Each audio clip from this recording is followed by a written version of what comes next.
Welcome back to the official Atari Games podcast. This is Jason here, joined by, once again, because you've been on a few times here, Mark Perloff, senior producer here at Atari, lead producer on Yars Rising, amongst a whole bunch of other stuff.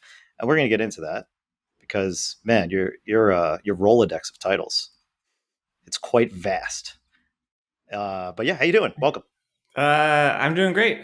Thanks. Thanks for the intro and thanks for having me. Thanks for being here. This is definitely planned way ahead of time and wasn't something that was dropped on you spur of the moment to have something that drops on Friday. I've been waiting for this for months. I know. It's great. I appreciate it. I hope you're all prepared. You've done all the written assignments. And we'll see. Yeah. You will be graded at the end. So before we get into the real meat of the show here, got the housekeeping. First of all, join the Discord, the Atari Discord, links down below. If you haven't done so yet, and I know you haven't, because I know how many people listen to the show, and I know how many people reviewed the show. So please take some time, write a review, go to your podcast service of choice, iTunes, Spotify, wherever else you can do it. I have no idea how these work, but iTunes is the big one. If you're listening on iTunes, please go review the podcast, say nice things, preferably 5 stars.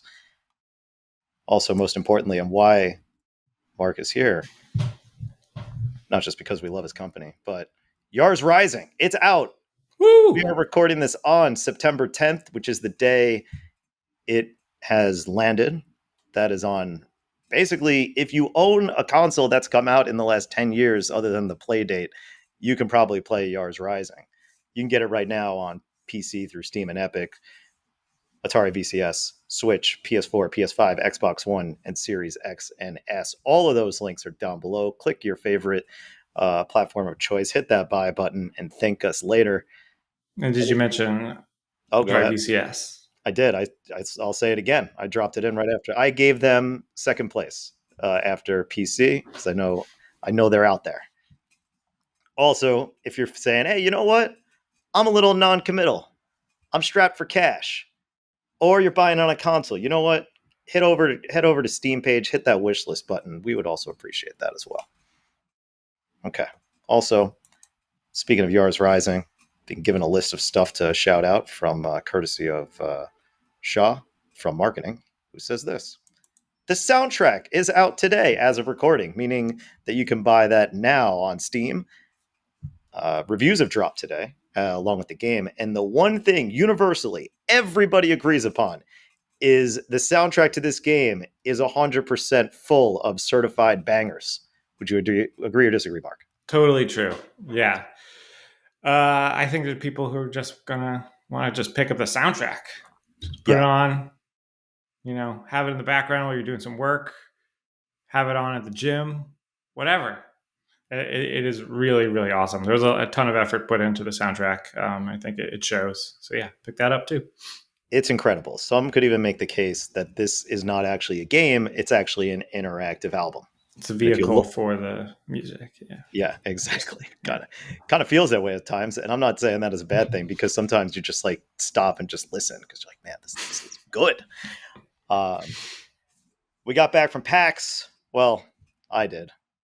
Mark had some circumstances come up, but I was there and I got to see Morgan LaFoy in person cosplay as Emmy. So shout out to her for an amazing job well done. And if you have the interest or desire and have cosplayed as your own Emmy or other characters from Yars Rising, then tag us at Atari on various social media channels. And lastly, there's a fan art contest coming up.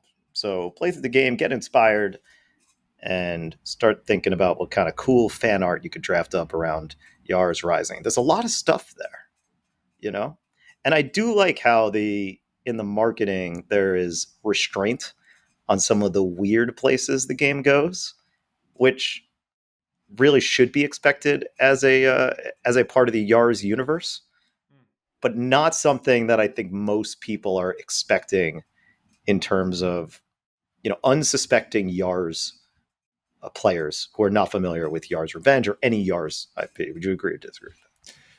I agree. I agree with that, Jason. Yeah, I mean, I think, we had to leave a few, can't show everything, Right.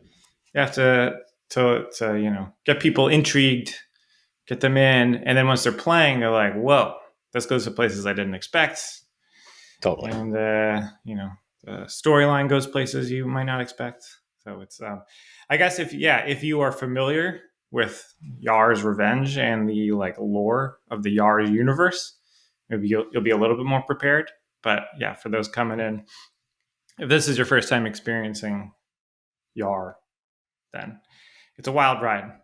Yes, it really is. Go in sight unseen, other than taking our word for it that it's good, it's fun, and it's got a killer soundtrack, and enjoy all the twists and turns. We'll talk more about Yars because I got some questions about that for you, Mark. But really, this episode, I mean, I've kind of been on this streak of having these one-on-one interview like podcasts. And don't worry if you're like, hey, bring back the gameplay. I remember one time we recorded a podcast. I don't remember what it was talking about, but someone's like, hey, show, don't tell. I was like, but if I don't have anything to show, then I can't. And all I took that, and I don't know what the guy actually meant by it, but the way I took it by was, hey, show us more games, show us more gameplay, that kind of stuff. So for a while, we had a stretch where it was like all previews, all gameplay, and I assure you that is coming real soon because we just had so many announcements. I'm gonna be knocking on that Digital Eclipse store a lot through the end of the year because they got some cool stuff that I want to talk about and I want to play and get on the podcast. So that will happen, I assure you. But for now, I want to dive in and talk to Mark, who's basically, he is there. We are like you're talking about the producers at Atari. You're talking about every game that's come out under Atari published for the last 4 years. And the lead producer is either myself or Mark. Killer portfolio, killer resume. I mean, Combinera, Mr. Run and Jump, one of the highest rated Switch games of the year, Quamp 2. Obviously, we just talked about Yars Rising. Mr. RCT, we'll talk about that as well, because he basically owns all things roller coaster tycoon here. At least game wise. Did you have anything to do with the funnel cake refresher? No, that No. one Okay. is Sorry. So not my department. okay, then let me dial that back. Not fully Mr. RCT. Mr. RCT game series, we'll say, at Atari. So yeah, let's get into it. Let's talk about you, Mark. I want to start from the beginning. I want to know what led you to Atari. How did you get here? Well, before I worked at Atari, what got me into Atari was a board game company, sort of board game startup that I worked. I was a part of with friends of mine from college, one of which you know, Tavit. Two of which you know, obviously Tavit and John Cotterer. Oh yeah. John is our current. What is his title now? He's a key part of the art department here at Atari. Tavit was a producer here also. So I worked with them and a couple other friends from college, and we did 2 successful Kickstarters for board games. We did a Moby Dick card game, which is awesome, which is out of print now, but you can kind of probably find it floating around somewhere. You can look it up on Board Game Geek too, Moby Dick or the card game. And then we also did a Beowulf board game, which was also really sick. So I was working with those guys.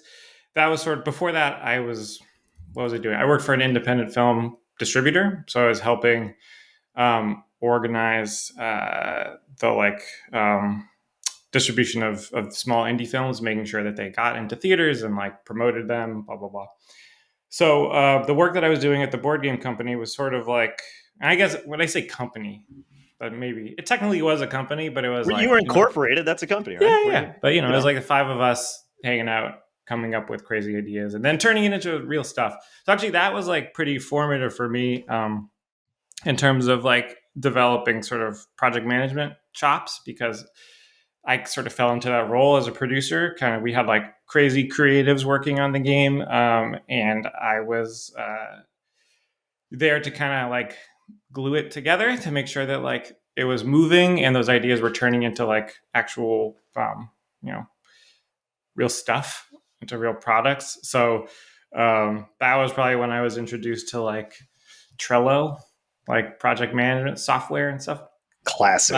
Yeah, through another colleague at this company, and yeah. So then through there,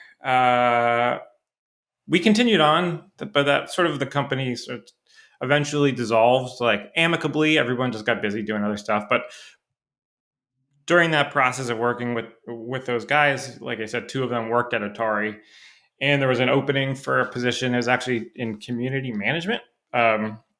Like writing copy for social posts, and I got that role and started there. And at the time at Atari, this was like I think like 9 years ago. It's like a long time.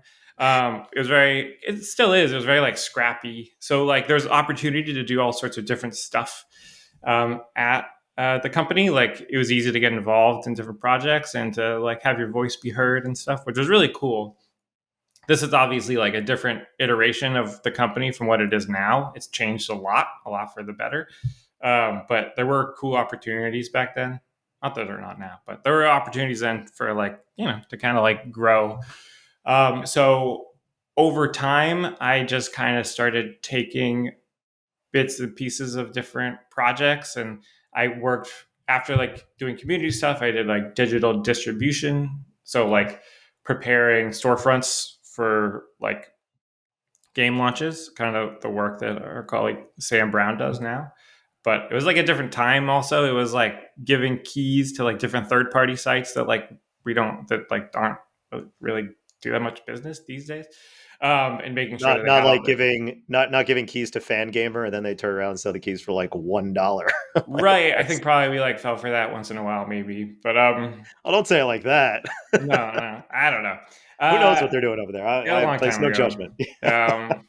And then sort of just like I forget exactly how, but just started taking more bits and pieces of like production. Like people would get over like get overwhelmed with the projects they're working on. They needed extra support, and I would like grab a little piece here, or like someone would leave, and then like it was like who's going to take this project, and so just gradually over time, my role shifted into being more one focus on production.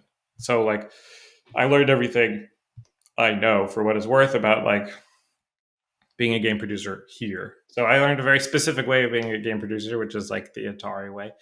And then yeah, I think like the big break for me or something as a producer was that I ended up being the producer for Roller Coaster Tycoon Touch, which is a free to play mobile game. This came out in 2017. So we're like 7 years deep into the game. Still running. Still lots of people play it. But yeah, I ended up being the producer for that. Not from the start of the project, but pretty early on, and then took it like through launch, through soft launch, and then into launch. And then I've been working on that since. And then that from there just kind of like snowballed, and I kept getting more projects. And then as we the company transitioned, the kind of work that I did transition, so moving away from free to play mobile into PC console type stuff, which is the more of the work that we do now. And that's it. And here I am. So wait, 2017 is when RCT Touch launched. What month was that? Do you remember? Or like what time of year? February? Oh, wow. I think. Okay. I didn't realize. So I joined in October 2017. And I guess I didn't realize how close to that. Is that true? Yeah, that's true. Yeah, I didn't realize how close in proximity it was to that release. I was like, oh, surely this game's been out for at least a year. But then no, I it was think, right unless there. I think No, that's, I think could be it's right. I February believe you. 2017. You would know. You would know. Very cool. Let's talk about that for a little bit, because it's not often that someone who is on that can that I could talk about with comparing the before and after times, let's say. It's just kind of an interesting way to put it, but it's almost like it feels like I got a different job around 2020 in like late 2020 / early 2021, and then that's been like the Wade era of Atari, which to your Mhm. point is great. Like it's awesome. And things are cool. You can do stuff like this, and really like I love the games we're working on. But what do you find to be like the biggest difference, let's say, between working on like the free to play mobile side of things? Because that's all we were doing. Like, let's be real. I think there was, yeah, like, was there any premium titles that well, I guess Roller Coaster Tycoon There were Adventures was the here one. and there, Yeah, but yeah, but it the was, yeah, go ahead. well, the focus certainly shifted, especially after like the success of RCT Touch. Like we kind of focus shifted towards free to play, and also we were like scaling up our ability and our skills and resources as a free to play publisher. So it made more sense that we were going to do more free to play mobile. Mm, Um, yeah, I mean, like it's like totally different. Like I don't know, like how you structure a project for that's like a live ops free to play mobile game is like just totally different from how you know set up a schedule and like put together like a development plan for for a premium game where you're like aiming for, maybe you'll have like post launch content, but you're aiming for like, this is the game, like it's coming out this date. Whereas like free to play is like a moving target. Like all the time we were developing new ideas like on the fly and also reacting to changes in the marketplace, both of like like in terms of what users were interested in, but also changes within like platforms. Like there's a new regulation or whatever, like a new way of doing business on Google Play, and then we have to react to that. And sometimes that meant like pretty significant changes to the game. So like we had to do a lot of long-term planning, but it's also very reactive because you were just like in this like live ecosystem. I mean, we still are. Like right. RCT Touch continues to we roll out an update like once a new push of a client update like once a month. Like we're on update 70 something, Oh my God. which is crazy. And then we have all these different events that go on all the time, so it's still very very active. But before it was that plus like a bunch of other titles. So yeah, just like how we handled marketing, how we handled like what a schedule looked like for a developer is just was yeah, it was like kind of like you said, I think like working for a different company, right? Yeah, Yeah. totally. It was cool though. It's cool in the sense that I personally don't play many or really any free to play mobile games like games of service, that kind of stuff. I like the premium stuff. So when the shift happened and I said, yeah, all right, we're going to go back to making premium games, I was like, yes, great. We can make the kind of stuff that I actually go out of my way to play, I really want to play and engage with, and stuff that I'm more familiar with. But it was great to have that experience because that is such a substantial chunk of the industry that I feel like most people aren't exposed to, or at least the people like when I'm on social media and I'm following news and I'm listening, free to play stuff is never really spoken about other than, oh, there's another Fortnite update, or, oh, this new game's announced, but ugh, it's a mobile game, like that's the kind of Right. feeling I get from a lot of the mainstream gaming press. But that side of the industry is huge. Like it's enormous. Like Tencent is one of the biggest companies in the industry, and not because they're releasing, premium games. It's because of all of the free to play efforts. So to actually have that experience, to understand the actual machinations, is that the word? Is that the word I'm looking for? That Sure. works. Yeah. Of how that whole side of the business works, and having that experience in doing things like live updates and content and measuring KPIs or key performance indicators and ad strategies, and almost seeing the complete shift in ad strategies and the feeling the impact of legislation on privacy. Like Right. Yeah. it was really interesting and dynamic, and I could see what could attract people to do that stuff beyond just the money side of it, which of course is that big pot of gold at the end, right? For sure. Yeah. Is it was and continues to be with Touch, like never boring. Yeah.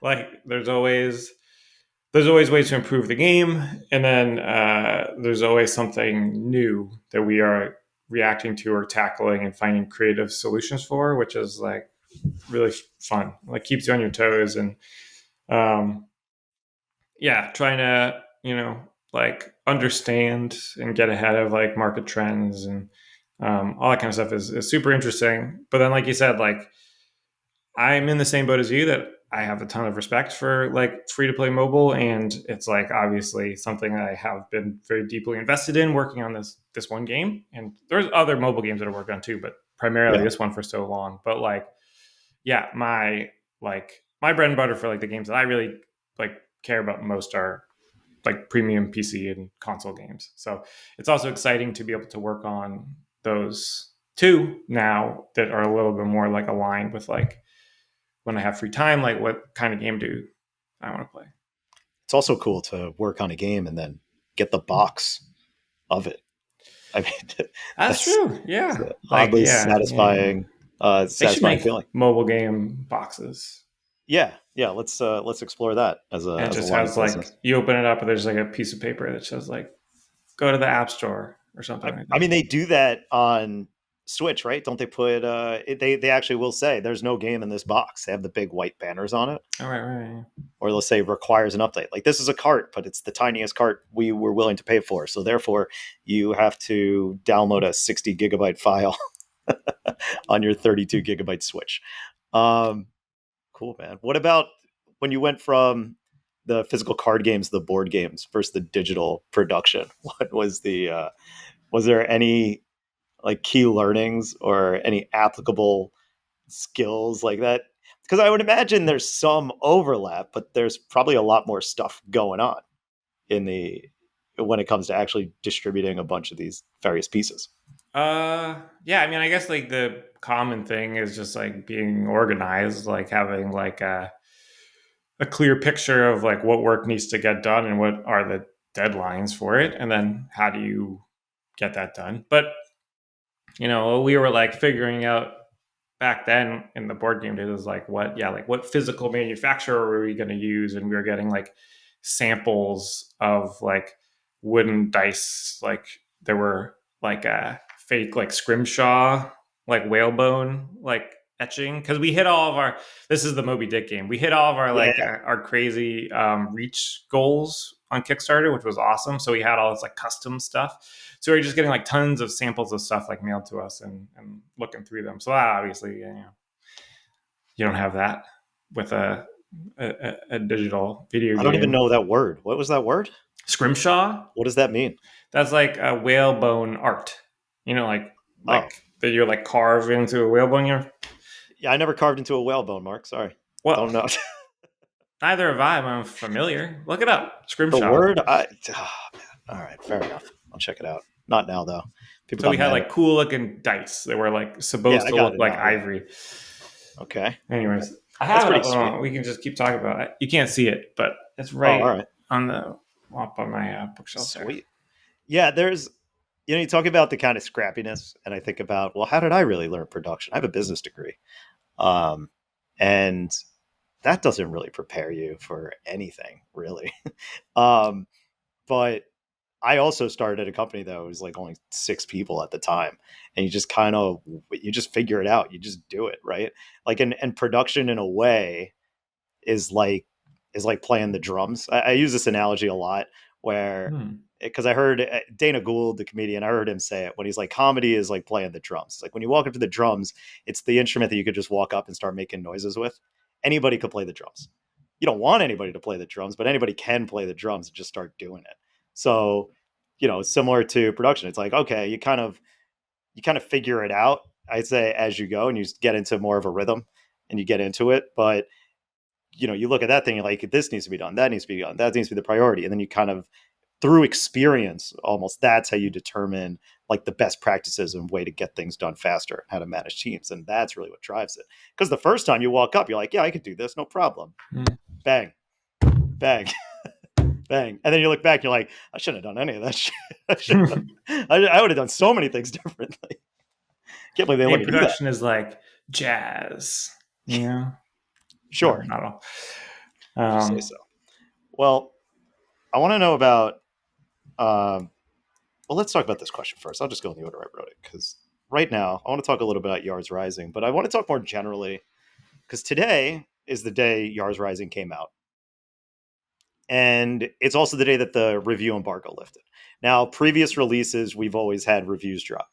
And there is a certain level of anxiety, or there's a feeling like I'm always, anytime we launch a new game, whether it's mine or somebody else's, I'm immediately like, I'm on Twitter, I'm looking at all the reviews, I'm doing all those things. What is your feeling and approach going into review day? Yeah, it's pretty it's pretty nerve-wracking, because it's like I got, I am like one part of like a big machine that is responsible for this game, like our developers at Way Forward. There's a whole huge team working on the game, artists and designers and stuff. So it's not just like it's one person's who's like it's their art getting judged, but it's just, I think it's the same thing for like, a filmmaker or whatever. Like you work on something for so long and then Yeah. you're like, wow, what if people like really like it? Or what if they don't like it? What if they are indifferent to it? Like it's just to be able to like work on something, these projects that end up being like public facing that people like have opinions about is like really cool, but it's also really like, yeah, it's scary. And, you hope people like it, but at the same time, you're like, well, I feel really proud about what we made, and sort of like the public sentiment is not irrelevant, but it's not the only thing, like I love Yars Rising, and like played it many times, like just for fun. So like you know that's a big part of it for me, is like feeling like sort of, I would love everybody to love it and to like only get tens or whatever, but also to know that like we worked really hard on this thing, and sort of regardless of exactly what the reviews land, like that we like did it. We made this thing that's like used to be like nothing, used to be like an idea that like a person had in their head, and then like jump like a couple years and it's like this thing you can play, and it's also like on a disc in a box that you can buy. Like that in of itself is like so awesome. But yeah, then I'm also like, I hope people really like it, because that'd be a real bummer. And looking at the reviews, I think that there is like a range, because the game is like pretty it takes some risks, I think, in terms of what it is. Like the combination of different gameplay elements is pretty unusual. And also like every time we go back into our past with IP, it's always like there's an inherent amount of risk about people being like, it's too much like classic Atari, or it's not enough like classic Atari, or like, I don't know this game. What is a Yar? Like that. There's always, it just makes for a broader like range of outcomes and broader range of reactions, I think. But I think there's some reviews that like really got what Way Forward was doing and what we were doing, and that's really awesome to see. Yeah, and it's an opinion based medium, the reviews, so not everything is for everybody. And I find the most interesting reviews, because I've been in the same boat. I mean, all the games I'd say we released in the last 4 years, I stand behind them. Like I think I'm super happy with all of the output we've had. And I can stand behind and be like, yeah, these are all good games. At the worst, they're good, right? And I think that's great, especially considering how many we've released. And it's always interesting to read a review that is like less favorable, but doesn't like it for the reasons, because you say, yeah, we've done the thing. They acknowledge we've done the thing, and they don't like that we've done that thing. You know what I mean? And you're just like, all right. You're like, all right, guess it wasn't for you. What can you do? And then you see the exact same review that's like, they did the thing and I love it. And you're like, yeah, all right, this guy gets it. I mean, they both get it, but clearly not everybody's going to like all this stuff, especially when you're playing in this nostalgia. you never really know how people are going to react. Because on one hand, you might have somebody say, you just said it yourself, this is too much like the thing and I wanted something different, or this is not enough like the thing, and why does it have that thing's branding on it? Totally. Yars is an interesting one because of how much of the original is there underneath the, let's say that that exterior of you playing as Emmy running through, this building and exploring and, gallivanting with friends, let's say, for lack of a better term. But yet I'd say you could arguably put in more hours of time playing the actual hacking game, especially if you're going for 100%, than the Metroidvania part of the game itself. Totally. Which is cool. I mean, I got into both of them equally. I'm with you. It's a great game. I had a lot of fun playing it.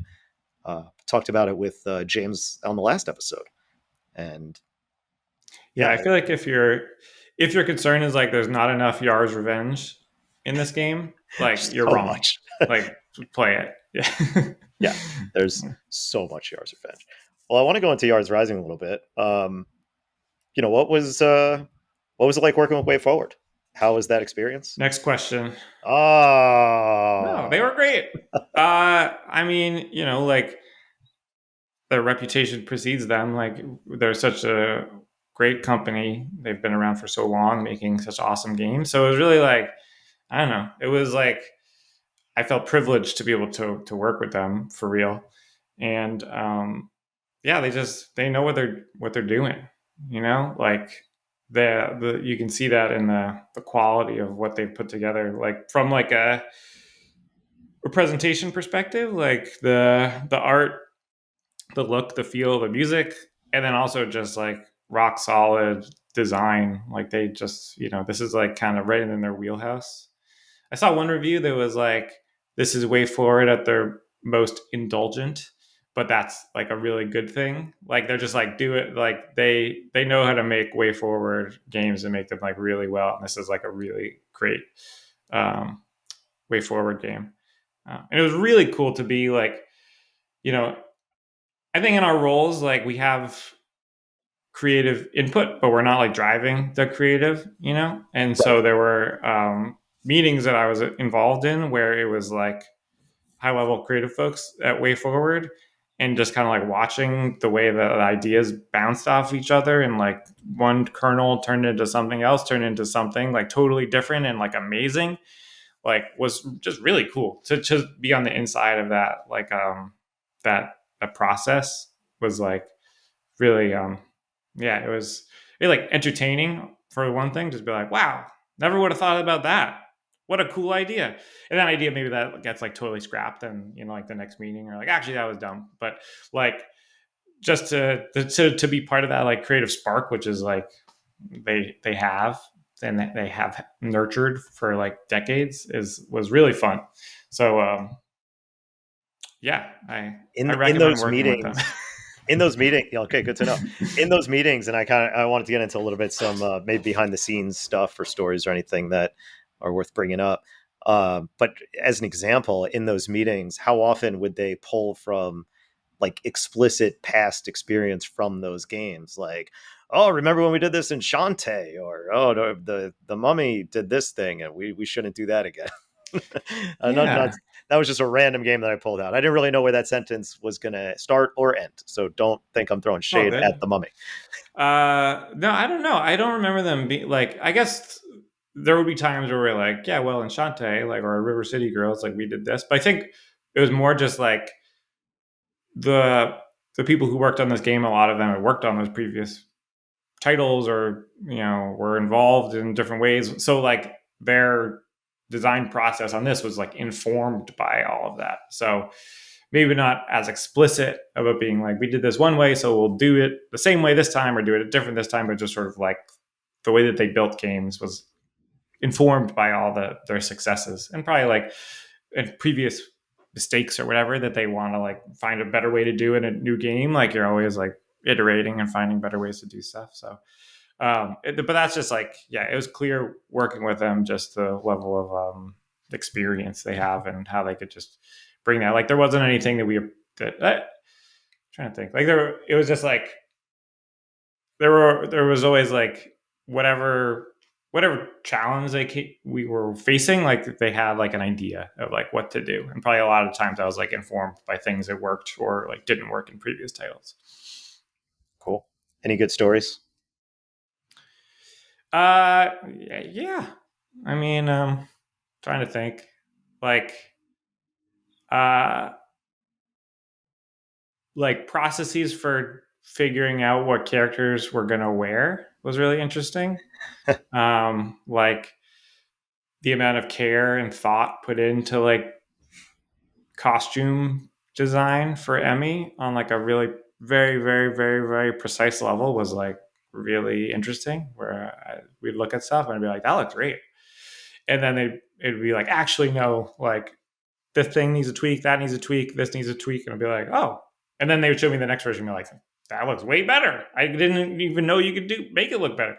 So there was a lot of that, which was like really fun to like, kind of like I was saying before, just like be a part of that iterative process of like turning something that's like good into something that's like awesome. Um, yeah, there's like pages and pages of like sketches of costumes and stuff that were like just fun to go through and talk through, and yeah, and where we landed and all that stuff, you can see it. I'm not no spoilers. You have to play the game. You need No to spoilers. get far enough, and I guess one spoiler is there are outfit changes for Emmy. So Yeah, that's true. All right. Anything else that you want to bring up on the production of Yars? Because then I got some other questions coming up. What do the people need to know? What are you going to remember most about the experience of working on Yars Rising? Gosh, I don't know. I mean, it was a long process for us. It was like a pretty long development cycle, and so it was just really cool to, even more so than some of our other games, like to get from the seed of an idea and just to see it like slowly germinate and grow and then turn into this thing, like a real thing you can play.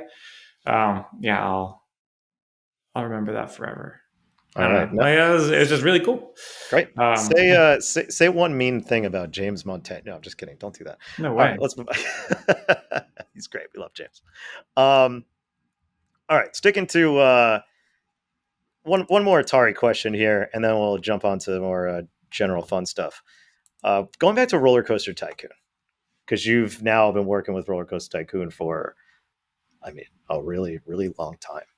And I'd argue like that's one of our brands that is probably almost, I mean, it's huge. It's as large, if not larger, than the Atari brand itself. Like it's our biggest IP, I think, that we own. What is it? Do you feel that pressure? Like, what's it like working on a brand of that size and that has that much fanfare and love and that are very vocal about it? Yeah, for sure. I mean, I think it's like one of the most legendary like gaming franchises, like full stop. Certainly within like the sim strategy world, but I think kind of period. Like, I mean, it's not like Mario or something, but I think it's like if you mention Roller Coaster Tycoon to people, they're like, "Oh my god, Roller Coaster Tycoon! I played that when I was little." Like blah blah blah. So yeah, I think it's like I feel a real like responsibility to like make sure that like we're doing right by the legacy of the franchise, and we're putting out games that people want to play and that are fun and respect RCT. Because yeah, like even those original games, RCT 1 and 2 and 3, like even though they came out, 25 years ago, 20 years ago, like they are still actively played. We have like active communities of people playing these games. So it's a franchise that means like a lot to a lot of people. So in my small part of things, I guess I look to myself as sort of like a steward.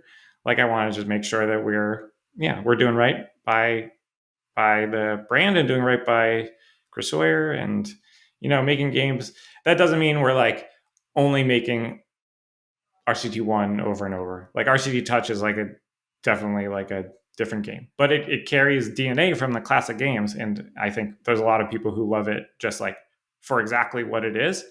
And then a lot of people who love it because of its like connection to those classic games. So it doesn't mean just like slavishly like keeping those original games like in amber, but it's about like keeping the spirit of those games and providing like different types of RCT experiences for different types of players, different like age groups, different like interest levels, like the sort of there's entry points for all sorts of types of people, like RCT Classic or RCT Touch or whatever you want to play. So yeah, it's been really cool to work on it. I think like I didn't when I started working on RCT Touch, I didn't like expect to now to be like working on it, sort of across the spectrum of our RCT titles. But I feel really, really privileged to be able to do so. Cool. Great. Love it. Lots of cool stuff happening. And I'll stop talking. All right. Next, I got some weird questions for you. Oh boy. Get away from some of the Atari stuff. Let's talk more about. I want to talk about just like some general gaming. All right. First of all, you're married. You have a kid. True. Yes. I want to know. Tell me about your evolution of your gaming habits from when you got married to then you having an anxious dog to then having a child. How have your gaming habits evolved with your life changes? I don't know. Like, I don't think marriage really changed much. Having a kid changes things. I have less time. When our son Quinn was born, I had like a lot of time because I was on parental leave, and the first few months they were just like a little worm who's just like sitting there. They need to be fed and burped and their diapers changed, and aside from that they're just like chilling. So I played all of Elden Ring. That was like my big gaming achievement, was like I got through. That was like my first FromSoft game, and I played all of it. And like most of it is I played it with like Quinn like nestled like on my between my legs while I held the controller like over his head like that. Now, is that a risky game to play with a fragile child? That I was gonna get like right around you. I was gonna get tilted. No, I kept it pretty chill. Okay, cool. That's good. But now that he's like a toddler, there's not as much. Yeah, there's not as much time as there used to be. But I also think like even though I didn't have, I don't know if I didn't have a family and stuff. I think maybe just as you get older, your habits change anyways. Like I'm like, I got the Steam Deck, I got the Switch, I got my phone, so it's like grabbing bits and pieces where you can, as opposed to being like, now it's time for some heavy gaming sessions. Like that is less of a thing than it once was. But it's part of my job also, so I continue to game. But yeah, it certainly has like, you need to budget your time more when you have more responsibilities and creatures to take care of. Sorry, Quinn. Daddy has to do some research. I'll be with you in about 3 hours after I'm done clowning these fools online. Yeah. All right, cool. What would you say is the most underappreciated genre in games? Oh man, I don't know. Let me think. I don't know if I'm one to speak on it. This is an opinion question. There's no right or wrong answer. Like, what do you play that you're like, man, it's too bad more people don't appreciate this genre because this game is awesome? I don't know if it's underappreciated, but maybe certainly not. Most people do not appreciate it to the level I do, which is I play so much Slay the Spire still years later. Like it is like I return to it all the time, and I'm like, I play it at like Ascension 20, like the hardest difficulty, and it's like I can't even go into how incredible it is. Like if you like, because I guess people play it. I don't think I've ever met anybody who like doesn't like it, you know. But then people are like, I played it a little bit, and I'm like, do you not like it? I played it. It's not that I don't like it. It didn't grab me. I played it on my phone when it finally came out for Yeah, mobile, and I was just like, okay, it's not really what I expected, and I don't know what that's I the thing. expected. It's like it's hard for me to like wrap my head around it not grabbing someone because of Yeah, how I'll give deeply it it another has chance. grabbed I'll give it me. another chance. Yeah. Um, yeah, you gotta get to Ascension 20. You need to beat the game, beat each character at increasing difficulty 20 times. Then you Okay, so get to. this is like a Final Fantasy 13 thing where it gets good after hour 30. I feel like I'm playing the game now. Like now you're playing the game.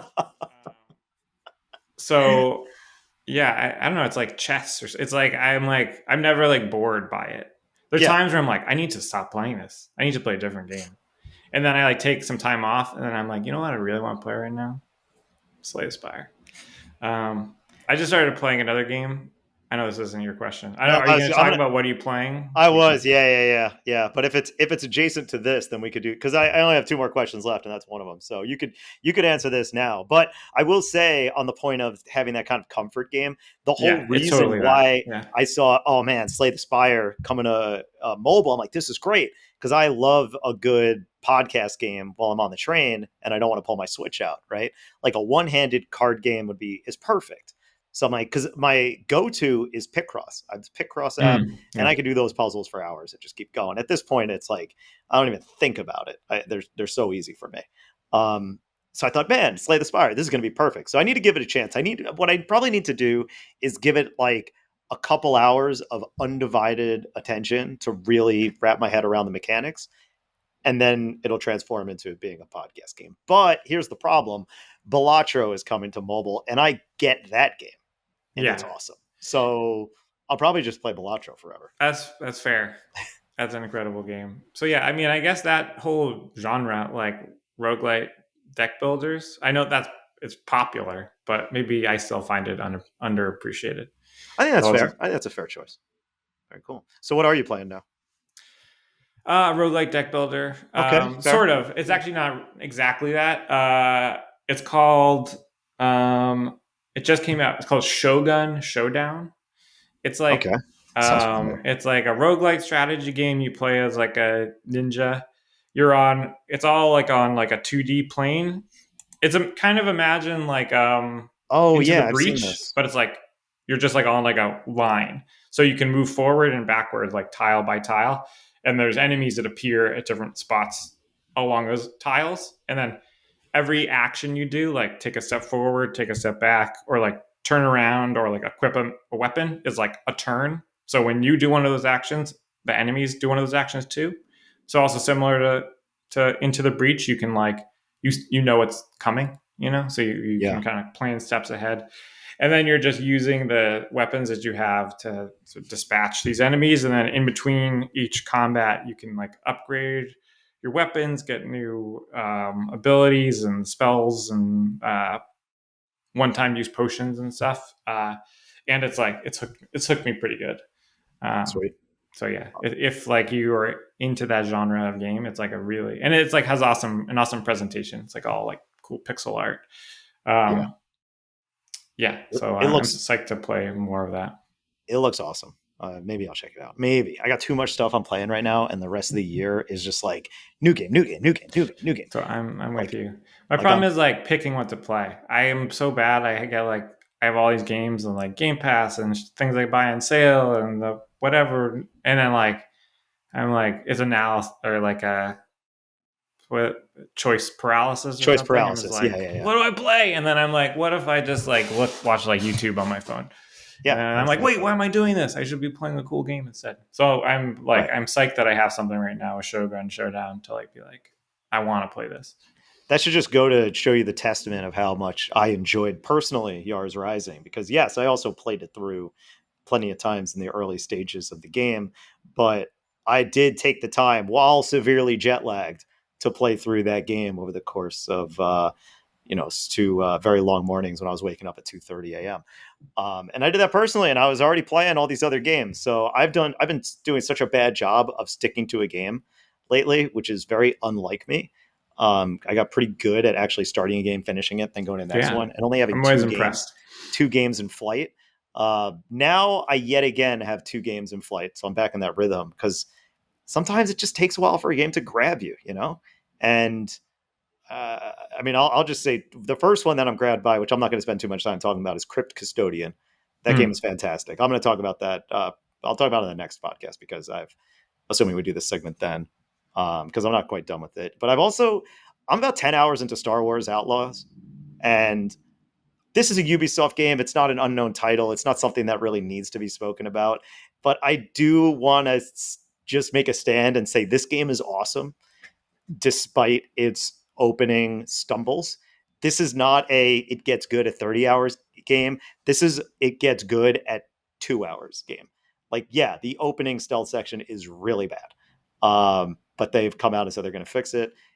Give this game a chance if you have any love for classic Star Wars, because this is, I made the comment actually on to some people earlier saying, I think this is like the most classic original trilogy Star Wars thing that's come out since Rogue One.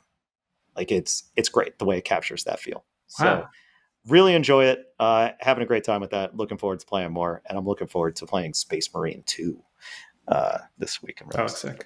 Yeah. So all right, last question, and then we can get back to work because I got some stuff to do. What's your favorite part about being a producer at Atari? Sorry, senior producer. I don't want to take away our status here. I really like the people that I work with, including you. I think like our team is like really, especially you, Jason. And I think we have a really cool team. So I enjoy like coming into work digitally. We're all kind of far flung around the country, but it's really nice to be able to really genuinely like the people you work with. And then I think I mentioned this when I was on the last pod with James from Way Forward, but just being able to be like a part of the creative process on these games is like very rewarding for me. And in our role as like publishing producer, we're not there like in the trenches all the time with the development team and the development producers.